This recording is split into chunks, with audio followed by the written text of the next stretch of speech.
மின்சாரத்துறையிலிருந்து 660 வேக்கன்சியோட இந்த வேலை வாய்ப்பை அறிவிச்சிருக்காங்க. இதற்கான நோட்டிஃபிகேஷன் நான் கீழே கொடுத்துருக்கேன், செக் பண்ணி பாருங்கள்.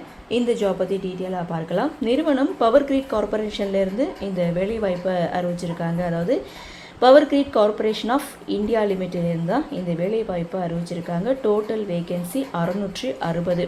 Job location all over India முழுவதும் இந்த வேலை வாய்ப்பு அறிவிப்பை வெளியிட்டிருக்காங்க. விண்ணப்பிக்க ஆரம்ப தேதி 20/4/2026. Last date 11/5/2026. இந்த ஜாபுக்கான போஸ்ட் நேம் என்னென்ன அப்படின்றத டீட்டெயிலாக பார்க்கலாம். First one diploma training. இந்த போஸ்ட்டுக்கான மந்த்லி சேலரி 24,000 1,08,000 வரைக்கும் சேலரி கொடுக்குறாங்க. இந்த போஸ்ட்டுக்கு அப்ளை பண்ண குவாலிஃபிகேஷன் என்ன அப்படின்னு பார்த்தீங்கன்னா, டிப்ளமோ முடிச்சிருக்கணும். அதில் சிவில் இன்ஜினியரிங் அல்லது எலக்ட்ரிக்கல் அண்ட் எலக்ட்ரானிக்ஸ் இன்ஜினியரிங் முடித்தவங்களும், பவர் சிஸ்டம் இன்ஜினியரிங் முடித்தவங்க, power engineering and survey engineering முடித்தவங்களும் இந்த போஸ்ட்டுக்கு நீங்கள் தாராளமாக அப்ளை பண்ணலாம்.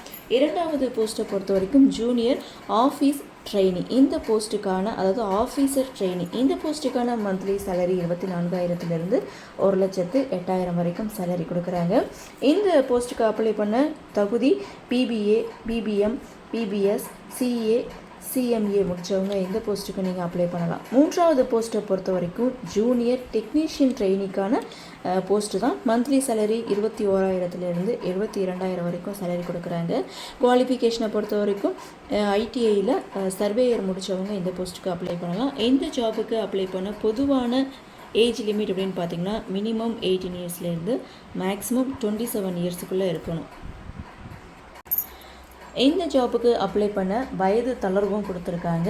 எஸ்சி எஸ்டி கேட்டகரிக்கு 5 இயர்ஸ், ஓபிசி கேட்டகரிக்கு 3 இயர்ஸ், பிடபிள்யூபிடி இந்த கேட்டகரியில் ஜென்ரல் அண்ட் இடபிள்யூஎஸில் 10 இயர்ஸ் கொடுத்துருக்காங்க. பிடபிள்யூபிடியில் எஸ்சி எஸ்டி கேட்டகரிக்கு 15 இயர்ஸ் கொடுத்துருக்காங்க.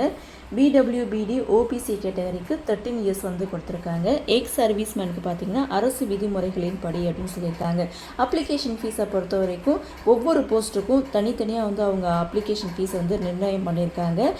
Diploma trainee and junior officer trainee இந்த போஸ்ட்டுக்கு SC ST ex serviceman PWD இவங்களுக்கு எந்த ஒரு கட்டணமும் கிடையாது.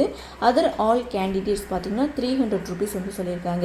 அதுலேயே நெக்ஸ்ட் ஜூனியர் டெக்னீஷியன் ட்ரெயினிக்கு பார்த்திங்கன்னா SC ST ex serviceman PWD இவங்களுக்கு கட்டணம் எதுவும் நிர்ணயிக்கலை. அதர் ஆல் கேண்டிடேட்ஸ் 200 rupees சொல்லியிருக்காங்க. எப்படி செலக்ட் பண்ணுறாங்க அப்படின்னு பார்த்திங்கன்னா, டிப்ளமோ ட்ரெயினி அந்த போஸ்ட்டுக்கு written test and computer based test மூலமாக தான் தேர்ந்தெடுக்கிறாங்க. அதே மாதிரி ஜூனியர் ஆஃபீஸ் ட்ரெயினி இந்த போஸ்ட்டுக்கு பார்த்திங்கன்னா written test, computer based test and computer skill test மூலமாக தான் தேர்ந்தெடுக்கிறாங்க. Next one junior technician training. இந்த போஸ்ட்டுக்கு written test, computer based test and trade test மூலமாக தான் தேர்ந்தெடுக்கிறாங்க. இதுதாங்க அப்ளை பண்ணுறதுக்கான அஃபிஷியல் வெப்சைட். ஸோ அதற்கான லிங்க் நான் ஷேர் பண்ணியிருக்கேன், செக் பண்ணி பாருங்கள். பார்த்துட்டு நோட்டிஃபிகேஷனை ஒரு முறைக்கு இருமுறை தெளிவாக படித்து பார்த்துட்டு விருப்பமும் தகுதி இருக்கிறவங்க அப்ளை பண்ணி பயன்பெறுங்க. இந்த வீடியோ உங்களுக்கு பிடிச்சிருந்தால் லைக் பண்ணுங்கள், உங்கள் நண்பர்களுக்கும் ஷேர் பண்ணுங்கன்னு சொல்லி இந்த வீடியோவிலிருந்து விடைபெறுகிறேன். நன்றி, வணக்கம்.